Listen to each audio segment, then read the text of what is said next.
असली आता जे राहिले असतील त्याबद्दल मी दिलगिरी व्यक्त करतो. आज या कार्यक्रमाच्या निमित्तानं जे हृदयात आहे त्याला चालना देण्यासाठी, त्याला जागृत करण्यासाठी हा मेळावा निश्चितच उपयोग पडतो.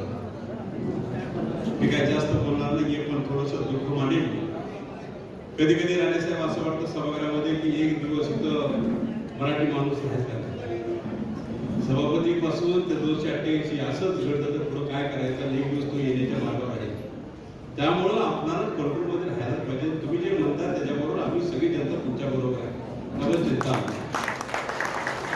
मागणी विधानसभा लोकसभेला आपल्याला निसटता विजय गेला, थोडासा पराजय झालो, काय पर्सेंटमध्ये मतदान कमी पडलं आपल्याला.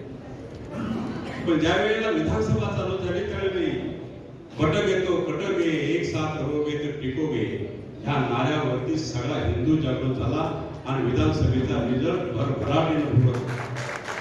हे हिंदूमध्ये ताकद. आज आम्ही सभागृहात होतो, राणेसाहेब असता आम्ही बघतो सभागृहात एवढीच गल्ली राहिली फक्त त्यांच्यासाठी, बाकी सगळं सभागृह आमचं आहे का नाही. मोजून ते पण येतात जातात बसतात, काय बोलायला चान्स नाही, विरोध पक्ष देत नाही, काय नाही ही परिस्थिती आहे. ज्याने साथ दिली त्याचा कार्यक्रम होणार आणि आम्ही सभागृहात कार्यक्रम करणार, त्याबद्दल चिंता आहे. त्यामुळे निश्चितच हे जरुरी आहे. आता मग अशी घोषणा देताना हिंदू राष्ट्र म्हणून घोषणा दिली, पाऊल टाकावे त्या दृष्टिकोनातून आणि केंद्र पाऊल टाकायला लागले.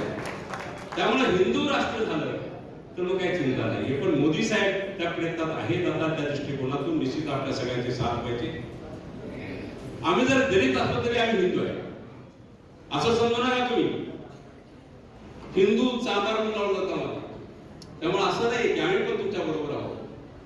राजे त्यामुळे आम्ही मागे नाहीये. आम्ही पण मिनी पाकिस्तानमध्ये लढतो आम्ही, बरोबर का.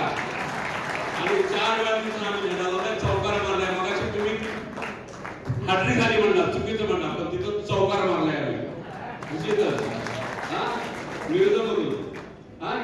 त्यामुळं असं नाहीये, पण जिथं आम्हाला ठोकायचं त्याकडे ठोकणार, जिथं रुजवायचं तिथं रुजवणार आणि आम्ही आपल्या बरोबर आपली साथ देणार, त्याबद्दल शंका नाहीये. मी काय जास्त वेळ घेणार नाही. एवढ्या मोठ्या संख्येनं आपण एकदम हिंदू जागृत करून आपण सगळे उपस्थित राहिला आणि साहेबांचं स्वागत करण्यासाठी इथं उभा राहिला, त्याबद्दल मी सर्वांना धन्यवाद देतो आणि आम्हाला बोलायची संधी दिली त्याबद्दल आभार मानतो. जय जय भारत.